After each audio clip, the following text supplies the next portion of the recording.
Hey guys, this is Jonathon Henderson with Pressure Washing Marketing Pros, and I got Mitchell Johnson of 360 Mobile Wash with me. How you doing today, man? I'm great, John. How about yourself? I'm doing great. I'm doing great. So Mitchell's one of our clients. I wanted to get him on this call, not only just to talk about, how it's been working with us, but ultimately about, him growing his business, his journey, because he runs a really big pressure washing company and also several other type of companies like Christmas lights, all of that. And he definitely kills it in the Nova Scotia area. And so I want you guys to hear about his story and some of the questions that I'll be asking him, along with just some of his experiences working with us as well. So thank you for your time, Mitchell. I know you're a busy guy, man. Absolutely. Thanks for having me, John.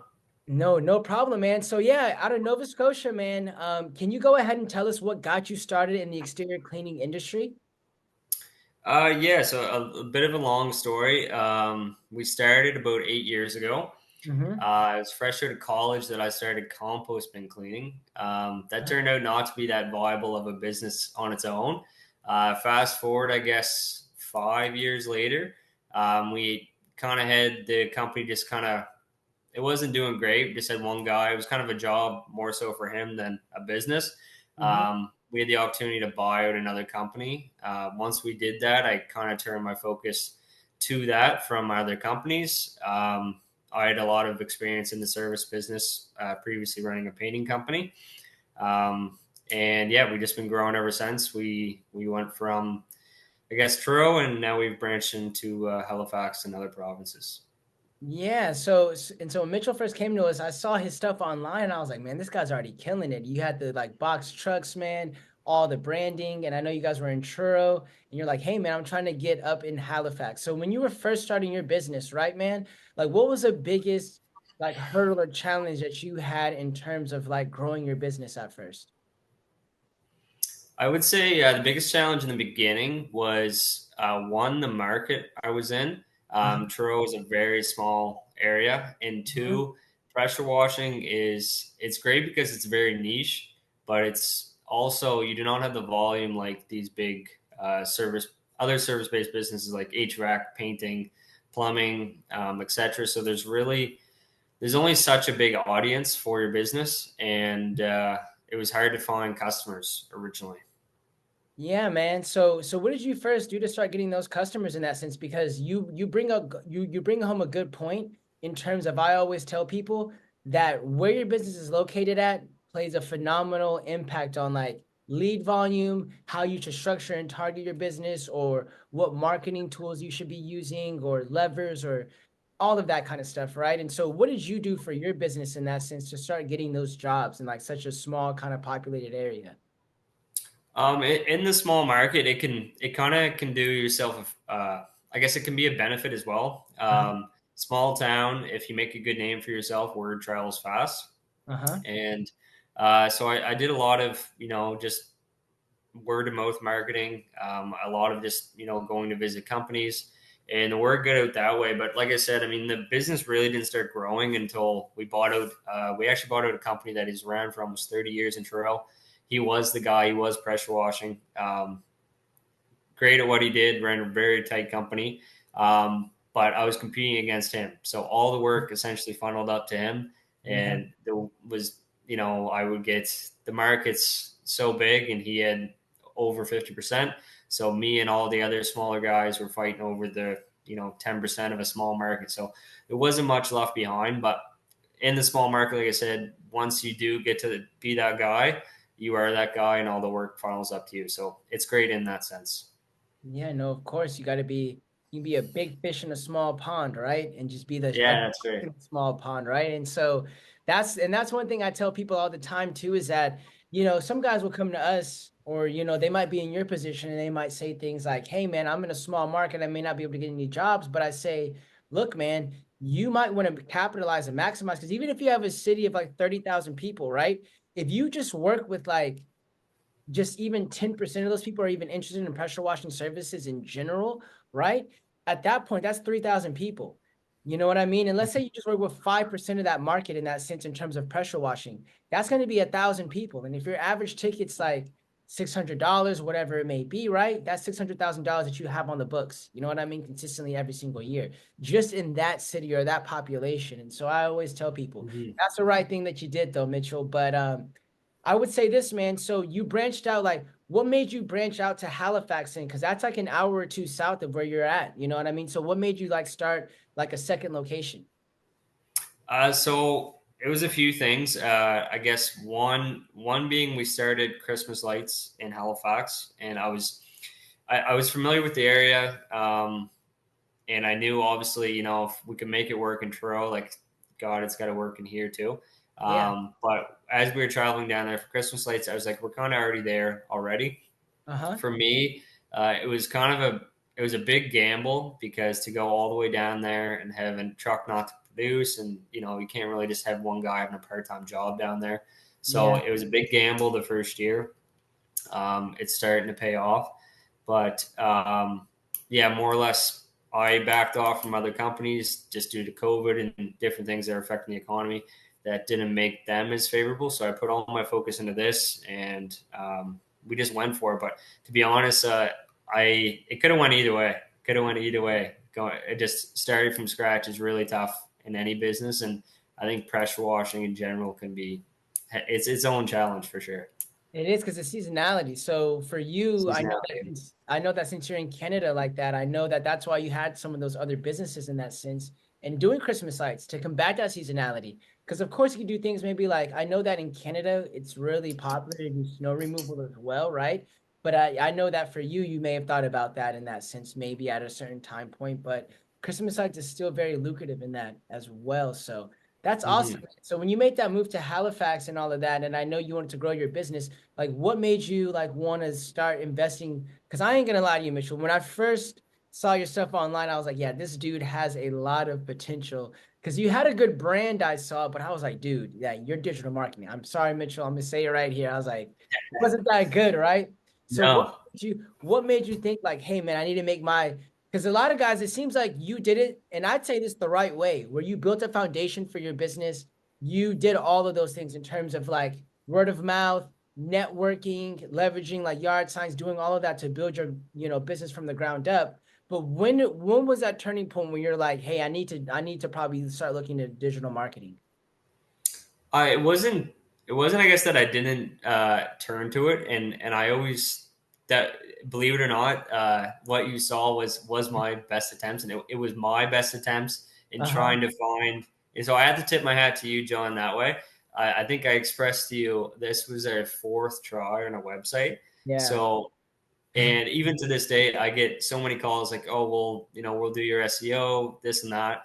And it's I guess, the selling feature you have, and what anybody should be looking for is someone that specializes in your industry for SEO. So Mm-hmm. I try hiring people to do my website build, my SEO, but they don't speak the language Mm-hmm. and they don't know what a pressure washing website should look like. They Mm-hmm. don't know the words people are searching for. So what you saw was actually me trying, and luckily, because I was getting pretty fed up with it because we Yeah. kept trying, we kept spending money for these Yeah. experts that were not, and yeah, so it wasn't that I didn't turn to that. That was just us trying and having very poor results every time. Yeah, man. No, no, understandable, man. Understandable. And it's one of those things that actually, like, I know the way that we were talking, you didn't sound skeptical at all, but I loved how, like, when we were first talking, you were asking those questions, right? You're like, hey, this, that, and the other. And I like that. And I know we probably talked like maybe what, 3 or 4 times, man, before anything Yeah, was done, probably. And I actually don't mind that because guys like you end up being like some of our best clients because it's like, you know the value that we bring to the table. You've had the experience of like working with bad companies before, you know what I mean? So you're like, okay, I know what this looks like in a bad way, so I want to see what it looks like in a good way. And then it makes it right. more appreciative. And then we like working with companies like yours too because of your branding. And so how has it been like working with us and what has changed for your business working with us? Yeah, you and Roanne have been great. Roanne's like super responsive, expert at what she does, Mhm. and that's something when we deal with any kind of vendor, I Mhm. like to see is someone that's responsible or responsive and knows their stuff. So you guys have been great. You're an easygoing guy, fun guy to talk to. So I have no complaints that way. Very easygoing group, and You're easy to get a hold of, and always suggesting changes and happy to hear me out, even if I'm asking the same question. Sometimes I call Rowan about a recurring thing. I think it's recurring, but I get the same explanation every time, and it just kind of reassurance that everything's okay and we're moving in the right direction. Yeah, man, I always try to train my team, and we have more people that we're actually hiring for our client success team in that sense. So shout out to Rowan when she watches this because she watches these podcasts. So shout out Good. to her. She does an amazing job. That's like I've been working with her for the last 6 years. You know what I mean? But Oh, we got some other people coming in. Like we got a girl named Megan that's going to be coming in. So shout out if she's watching this. But Megan will be coming in, and then we got some other people that we're looking to really beef our customer service up even more, because that's what we routinely hear, right? Like our customer service. And so I want to give back to you guys and make sure that you guys are taken care of as much as possible. You know what I mean in that sense, right? So how does your company look at now, man? Like how many trucks do you have? How many employees do you have, and all of that? so I mean, obviously the seasonality affects us, but Yeah. we're anywhere from 3 to I guess 8 technicians currently, Uh-huh. and then we have a sales manager and accounting and bookkeeper. Okay then, man. So yeah, you got a nice sized team in that sense. You know what I mean? And you got the trucks. Like how many trucks? You guys got like 3 or 4 trucks? We have in operation. We have 5 trucks. Oh, okay. Then so see me like I apologize, man. I'm saying less, you know what I mean? But that's That's awesome, man. And I look forward, you know what I mean? I really appreciate like you taking the time to really talk about your experience and what it's been like working with us and some of the challenges that you have had. You know what I mean, man? Is there anything else that you like to share? Uh, Not overly, John. I don't think. I mean, like I said, we picked you guys because you guys know the pressure washing industry, Mhm. um, and you're good at what you do. I mean, you had lots of proof of concept as far as other companies in the pressure washing space. I could quickly Google them to see. They're killing it. We had a good, I guess, base. We just needed a company like yours to take it to the next level. So, you and Rowan have been great, and our experience has been great so far. No, no, I appreciate that. And shout out to the rest of the team too. I know Mitchell talks to Rowan, but shout out Oh to yeah, sorry. you Yeah. know, no, no, it's all good, man. Because I know you talked to Yeah. Rowan. Rowan's a lovely, but shout out to the rest of the team as well. You guys are killing it. But yeah, like I said, one thing is that like for Mitchell's type of company, like man, like we always hear you answering your calls. You know what I mean? Like you're always coming up with new ideas. You structured everything here properly, man. The way that I saw it is we can't just take all the credit, man. You just had like what I always tell people is that we work well with people that have brands and have that foundation, right? So you just needed the right person to take you to that next level. Because even now, I know before we got on this call and we started recording it and all, I was telling you, I was like, when we first started talking, I know you're asking, like, Jonathan, what kind of results could I see? Like, how long do you think it would take me to rank? And in the back of Yeah. my head, I was like, dude, we probably get him ranked number 1 in like 6 to 8 months. In the back of my head, I was thinking that because we were like on the second or third page, you know what I mean? But to you, Yeah. I know I told you, I was like, oh man, give us at least a year, Mitchell, and to get these things where they need to be at. But it was just one of those things that I knew you had a brand. And that's where I think Google's shifting over towards is like, I hear guys say all the time where they're like, oh, Jonathan, my page is more optimized than this other company's. But I'm like, dude, this other company's been in business for 20 years, man. It doesn't matter how optimized your page is compared to that guy because Google's looking at the entity first. You know what I mean? Hmm. Like they're looking at the brand, they're looking at like all of those factors before they're even looking at the page, in my opinion. I'm not saying this is definitive proof. It's just what I've seen. Yeah. So I know working with a brand like yours, man, and working with an established business that we were gonna just be able to like do that. So give kudos to yourself, man, too, because we wouldn't be able to have the results we have without you laying that foundation first. You know what I mean? Yeah. Absolutely. No, it's been a good partnership.